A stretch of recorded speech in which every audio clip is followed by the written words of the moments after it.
धन्यवाद सभापति महोदय। आपने मुझे परिवर्तित बजट 2024-2025 पर बोलने का अवसर दिया। मैं सर्वप्रथम माननीय मुख्यमंत्री जी भजनलाल जी शर्मा एवं माननीय उप मुख्यमंत्री श्रीमती दिया कुमारी जी को हार्दिक बधाई देना चाहूँगी कि आपने एक ऐतिहासिक बजट राजस्थान के लिए अपने कार्यकाल के प्रथम सत्र में दिया, तो मैं उनको हार्दिक बधाई और शुभकामना देना चाहूँगी। इस सदन में जो चर्चा सुन रही थी, 3 दिन से जो चर्चा हुई, उसमें एक बात बार बार आई, पर्ची की बात बार बार आ रही थी। पर्ची इधर भी है, पर्ची उधर भी है, हम बीच में हैं, हम उस पंक्ति में हैं जो ना में है ना हाँ में है। लेकिन जब पर्ची की बात आती है, मैं माननीय मुख्यमंत्री भजनलाल जी के लिए 4 पंक्तियां कहना चाहूँगी, क्योंकि माननीय मुख्यमंत्री जी पे आज राजस्थान की जनता को जो भरोसा है, जो विश्वास है, एक साधारण सा कार्यकर्ता भी पूरी हिम्मत के साथ, विश्वास के साथ ये बोलता है कि नहीं, मैं मुख्यमंत्री जी को जानता हूँ और आधी रात को भी जाऊँगा तो मेरा काम होगा। तो इसलिए मैं माननीय मुख्यमंत्री जी के लिए 4 पंक्तियाँ कहना चाहूँगी। इत्तेफाक अपनी जगह, खुशकिस्मती अपनी जगह, खुद बनाता है आदमी जहाँ में अपनी जगह। तो पर्ची तो अलग बात है। मैं ये मानती हूँ कि ये 4 पंक्तियाँ सिर्फ भजनलाल जी शर्मा साहब के लिए नहीं, बल्कि इस सदन में बैठे हर व्यक्ति पर लागू होती है कि यहाँ इस सदन में आए हैं तो सभी में कोई ना कोई बात है, तब इस सदन में आए हैं।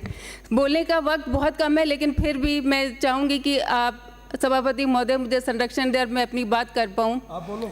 मैं जब बजट की चर्चा सुनी तो ये बात सामने आई, विपक्ष ने कहा, ना पक्ष ने कहा कि चुनावी बजट है।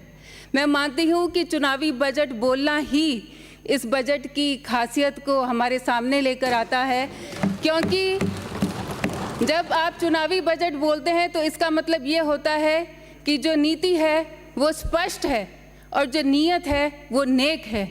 आपने जो ना पक्ष ने, जो पूर्ववर्ती सरकार ने काम किया, वो सिर्फ किसान की बात करें, चाहे युवाओं की बात करें, चाहे महिलाओं की बात करें, चाहे दलितों की बात करें, आपने सिर्फ उसको राजनीति करने के लिए एक मुद्दा बनाया और इसीलिए जो घोषणाएं की वो अंत में की।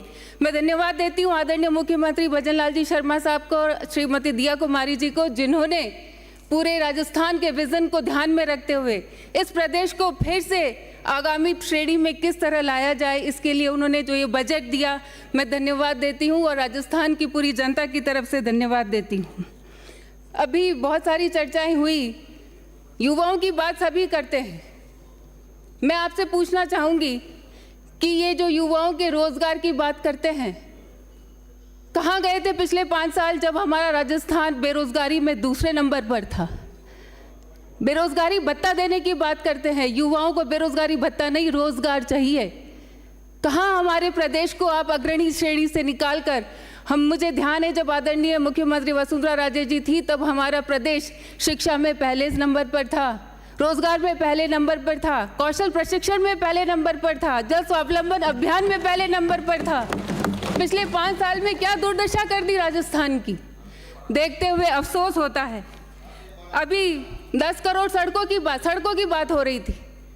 ये सड़कों की बात आपको याद दिलाना चाहूँगी कि आप इस सदन के ही विपक्ष के जो पूर्व में मंत्री रहे आदरणीय हेमाराम जी चौधरी, उन्होंने इसी सदन में पिछले सत्र में मुद्दा उठाया था।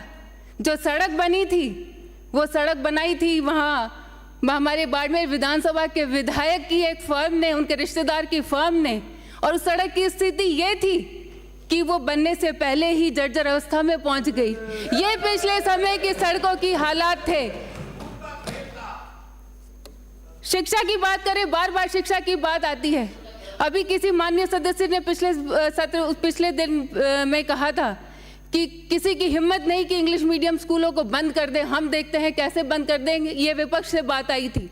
मेरा प्रश्न है कि आप सब बहुत सीनियर हैं और शिक्षा हमारे राजस्थान की, हमारे विकास की जो नींव है वो शिक्षा है। इस शिक्षा के साथ ये खिलवाड़ कैसे कर दिया आपने? कैसे इंग्लिश मीडियम बना दिया स्कूलों को बिना व्यवस्था कराए, बिना टीचर्स की व्यवस्था कराए? मैं मानती हूँ कि ये समस्या केवल हाँ पक्ष की नहीं, जो विपक्ष में ना पक्ष में बैठे हैं उनके भी हर विधानसभा में ये समस्या होगी। वहाँ के बच्चों का रजिस्ट्रेशन, जो गवर्नमेंट स्कूल में बच्चे पढ़ते हैं उनका रजिस्ट्रेशन कम हो रहा है। क्यों? क्योंकि टीचर्स नहीं हैं। 8th जो मिडिल स्कूल के जो है टीचर्स हैं वो 12th के बच्चों को लेकर बैठे हैं। क्या शिक्षा, हम कैसे बच्चों को रोजगार ले जाएंगे और क्या शिक्षा देंगे? और मैं धन्यवाद देना चाहूँगी आदरणीय मुख्यमंत्री जी को, जिन्होंने हमारी लंबी मांग थी बाड़मेर एयरपोर्ट के लिए ज़मीन देने की, उन्होंने निःशुल्क ज़मीन देने की व्यवस्था की है। मैं उनको धन्यवाद देती हूँ। 132 kV GSS के लिए धन्यवाद, सड़कें दी है 25 किलोमीटर, उसके लिए धन्यवाद। और हमारी एक बहुत बड़ी मांग थी नशा मुक्ति सेंटर की, 25 बेड का दिया है और मुझे आशा है कि आने वाले समय में इसका विस्तार भी होगा।